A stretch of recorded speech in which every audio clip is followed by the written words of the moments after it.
What's going on, guys? Today I'm going to be walking through how to build one of these storage shelves for your garage. I think this was a really cheap and easy way to do this, just to get some stuff off the floor. It freed up a lot of space.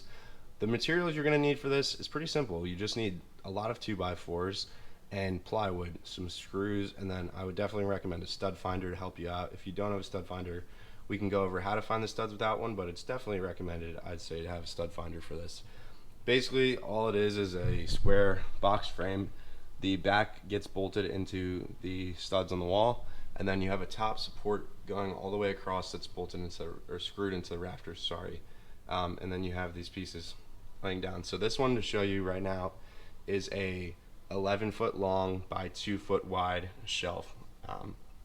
The one I'm going to be building today is 10 feet, which actually will make it a little easier because I was able to get 10-foot wood from Home Depot, so I don't have to do as much cutting. But I'm going to walk you guys through how I did this. Like I said, it's really quick, easy, and affordable way to do this. I don't think you're going to find a much more affordable thing that you can do if you buy something pre-made. This was just literally the cost of the wood and the screws. So that's what we're going to work on today. Stay tuned and I will walk you through how we're going to do it. And we are starting with the base. So right here we have the two 2x4s that are 10 feet long, and then what I'm going to need to do is I need to cut 21-inch sections to support this cross going down. So I'm going to get some of those cut up. The reason why I'm doing 21 is because 2x4s are actually 1.5 inches thick, so we have 3 inches total from the 2x4s and then 21 inches to make 2 feet off the wall. That's why we're doing that. And then while we're at it, I'm going to cut some 42-inch long pieces. I'm going to do 4 42-inch long pieces. Those are going to be the pieces that hang off of the ceiling and connect with this frame. So we're going to build that up just to show you. This is some math. So we've got the 42 inches. This is from when I built the 11-foot one, but the same is going to apply. Like I said, we have a 21-inch piece here to make a total of 2 feet of storage space off of the wall. And besides that, that's all we're going to do. When you're buying the wood, try and get the straightest pieces you can, because some pieces can be pretty warped. As well as if you do this in advance and plan it out, you can sort of combine buying 12-foot pieces and 10-foot pieces to use the least amount of wood as possible if you want to do that, so you have not a lot of leftovers. So I'm going to get cutting and then we'll get back to you once we start screwing that together. Okay, so we screwed in the 2 end pieces so far, and then right now what I was working on is getting the spacing set up for our boards. I'm electing to do 4 supports across. You could do as many as you feel is necessary. What I like to do, just so it looks clean too, is you set the spacing equal. So I measured the inside, which came out to be 120, and then because we have 4 2x4s, which are 1.5 inches thick, that means we lose 6 inches, so we're down to 114 inches. And then we've got 5 spaces, so you would divide that by 5, and that works out to 22.8 inches. But because that's sort of a weird number to do on the tape measure, because the tape measures work in fractions, we're just going to do 23 inches of spacing for each, and then one of them will work out to be a little bit shorter, but no one will ever really notice. So that's going to be how we're going to do this. So I'm going to set 23 inches, measure both sides, that way we know it's square. I also use a right angle square. I'll show you while you're doing this. If you want to do this to double check, make sure that you're good this way as well as this way.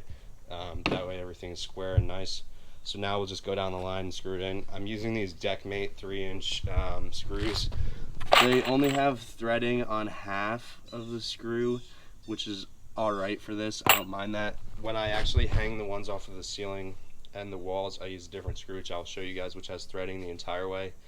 These use the Torx like T25 bit, which is really nice. You're way less likely to strip those than you would be to use a regular Phillips. So I'm going to get the rest of these screwed together, and then we're going to start working on the wall side of things. So as you can see right now, I have this line going all the way across my wall, and what that is we measured for already 42 inches down from the ceiling, made a bunch of dashed lines, and then I happen to have these big metal rulers, so we used them to connect and then double checked everything.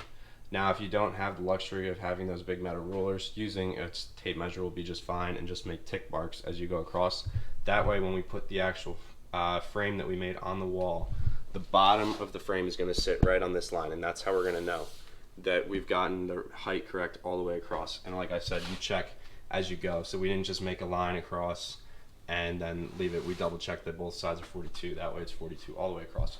We used a level while doing that, which definitely helps. And also we used a stud finder. So as we went across, we marked off everywhere with an X where the studs are. Now, studs are normally 16 inches apart. At the other end of our garage, it was from the wall out 16 inches. So they must have started from that end, because from the last stud here, the wall is only 12 inches. So don't necessarily go off the idea of thinking, oh, I'm gonna measure 16 inches out from the wall, because it depends what end they start at, if it's gonna be 16 inches all the way down. And the same was true for our rafters. I will climb up the ladder in 1 second. So we went across using the stud finder, marked it out. We've got a little X everywhere. That way, also the X is below the line. That way, once we put the frame up on the wall, we still know where the studs are. Otherwise, if you put the X right on the line, you won't be able to see the X, so that won't be very helpful. Now, moving up to the ceiling. The ceiling was a little more difficult because the stud finder doesn't really like to work that well with the rafters for whatever reason. And like I mentioned, we had the problem of it wasn't 16 inches off the wall. Well, the same was about true with the rafters. It was about 13 inches to start. I was able to get the stud finder to lock onto one, and if you can get one, then you can hopefully get the rest, because they are 16 inches apart as well. So as you can see here, there's all these little screw holes, and what I did was, as I went across, I measured 16 inches, and then to test, I just took a screw and I put it up into the ceiling. Now, for a comparison, whoops, just knocked something off. It's not gonna work by hand, but here I put the screw up and it just didn't grab anything. You tell it didn't grab anything. Moved it over a little bit because I realized I was in the wrong spot, and bang, you can tell when the screw grabs the rafters because it's very different feeling on the drill. And then 16 inches marked off across, and we have all our spots. So the same thing, we did a line on the ceiling 24 inches off the wall. The line's a little bit dashed because it's harder to work above your head. So that's all marked up. What we're gonna do now is we're gonna mount the ceiling support first.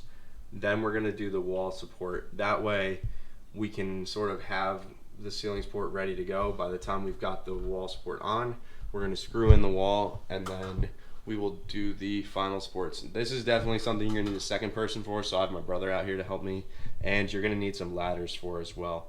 So we're gonna start working on getting the ceiling support in. Once that is up, I'll show you what that looks like, and we will move on to putting the frame on the wall. We have now got our 2x4 that is 10 feet long mounted on the ceiling. I also added 2 out of 4 of the vertical supports that will go on at the end.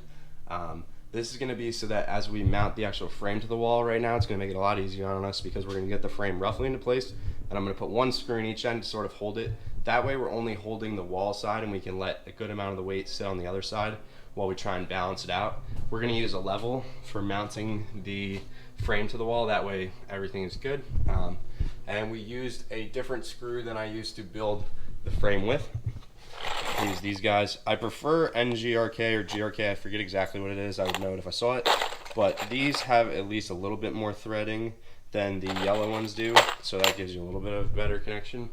But as you can see, we went down the line, we used the marks that we made, and we were able to tell if we hit the rafters or not because of how much sort of resistance we were getting on the impact driver. Okay, so as you can see, we have got everything mounted up. We've got 2 screws into every stud on the wall. The ends are all done, so the last thing for us to do right now is we need to add those 2 supports. And what we did was we just measured the distance between the 2 vertical supports, and then I divided by 3 because there's 3 spaces, and that works out to about 35.6. So we're just gonna do 35.5 to make it easy, and then somewhere along the line there'll be 0.2 extra, which nobody will ever notice. So we're gonna get those mounted up in place now, and then the last thing for us to do is to actually install the top shelving. The top shelving is a piece of plywood that was 4x8 that I cut in half, and I used some of it for the old shelf.